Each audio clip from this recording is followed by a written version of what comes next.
O que Einstein, Aristóteles, Marco Aurélio, Paulo de Tarso, Davi, Abraão da Bíblia e o ex-presidente americano Abraham Lincoln tinham em comum?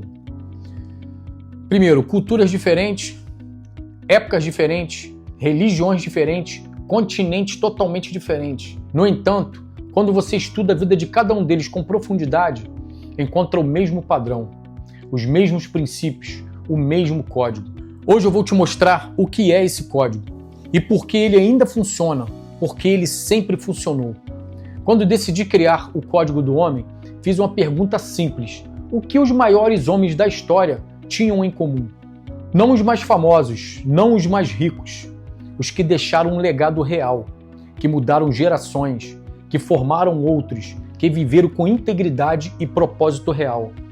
Pesquisei 100 homens, da antiguidade até hoje, da história secular e da fé cristã, como Abraão, Moisés, Davi, Elias, Paulo de Tarso, Aristóteles, Marco Aurélio, Newton, Lincoln, Gandhi, Martin Luther King e outros. E depois de estudar cada um deles, suas virtudes, suas crenças, suas estratégias, seu legado, encontrei algo que me surpreendeu profundamente. Todos eles, sem exceção, operavam sobre 5 princípios, não 3, não 10, 5. Sempre os mesmos 5. 5 códigos, 100 homens, 5.000 anos de história. Isso não é coincidência, pessoal, é lei. Vamos a cada um deles. O primeiro código é o código espiritual. Todo grande homem da história acreditava em algo maior que ele mesmo.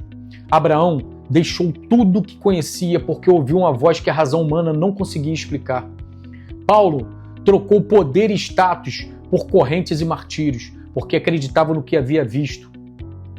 Marco Aurélio governou o maior império do mundo, escrevendo diário às 5 horas da manhã sobre sua dependência de uma razão superior. O código espiritual não é religião por obrigação, é a âncora que não cede quando tudo ao redor balança. Um homem sem código espiritual é um barco sem âncora. Pode parecer livre, mas na primeira tempestade vai à deriva.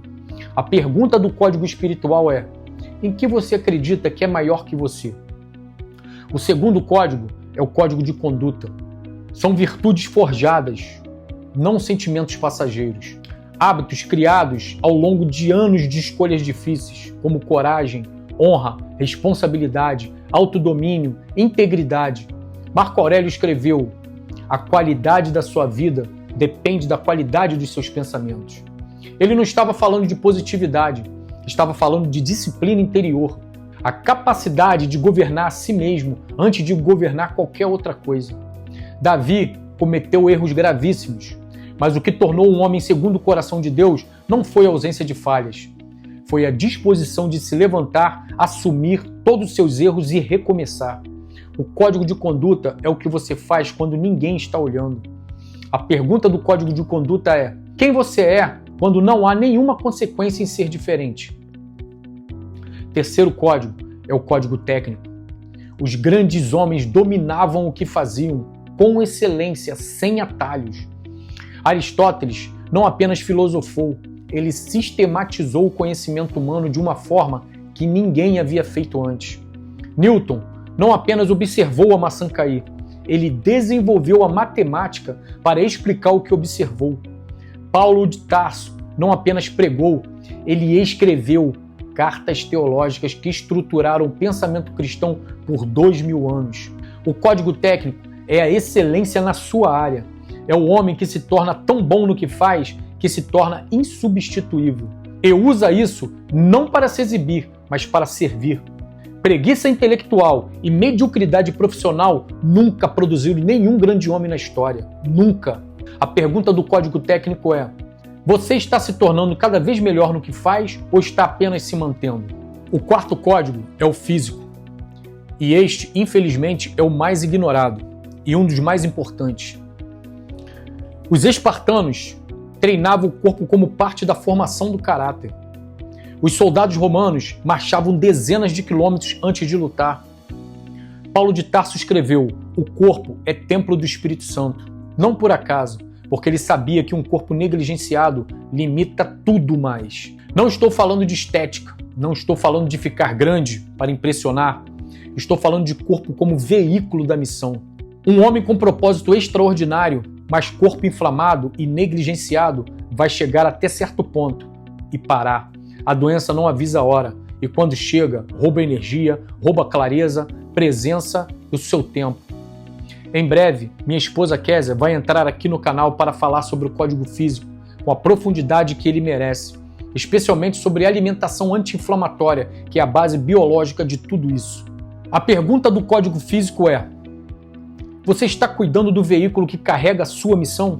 O quinto código é o de legado. E este é o que diferencia um homem que apenas viveu de um homem que fez a diferença. Todos os 100 homens que estudei pensavam além de si mesmos. Abraão pensava nas gerações que viriam. Lincoln pensava numa nação unida que ele talvez não vivesse para ver. Moisés disse claramente que talvez não chegasse à Terra Prometida, mas que o povo chegaria. O código de legado é a resposta para a pergunta que todo homem deveria fazer todos os dias. Quando você não estiver mais aqui, o que vai restar? Não o que você acumulou, riquezas, nada disso, o que você transmitiu nos seus filhos, nos homens que você formou, nas decisões que você tomou com integridade quando ninguém estava olhando. O legado não começa depois que você morre. Começa hoje, em cada escolha, em cada conversa com seu filho, em cada vez que você escolhe o difícil em vez do fácil. Agora, e isso é fundamental, tá? Nenhum desses códigos funciona sozinho. Um homem com código espiritual, mas sem conduta, é um hipócrita.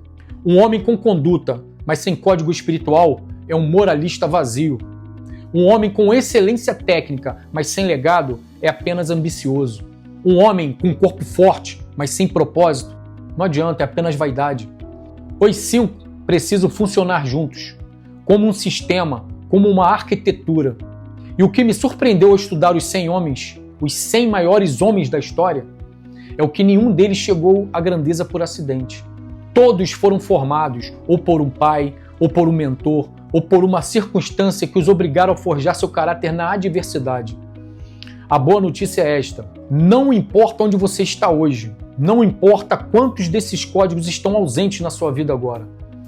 O código pode ser construído, sempre foi assim. E é para isso que este canal existe. Nos próximos vídeos, vou mergulhar fundo em cada código. Vou começar pelo código espiritual. E o primeiro homem que vamos estudar é Abraão, o homem que obedeceu sem saber o destino e que por isso se tornou pai de nações. Se você ainda não se inscreveu no canal, faz isso agora, ativa o sino aí e me responde nos comentários uma coisa: dos 5 códigos que apresentei hoje, qual você sente que está mais fraco na sua vida?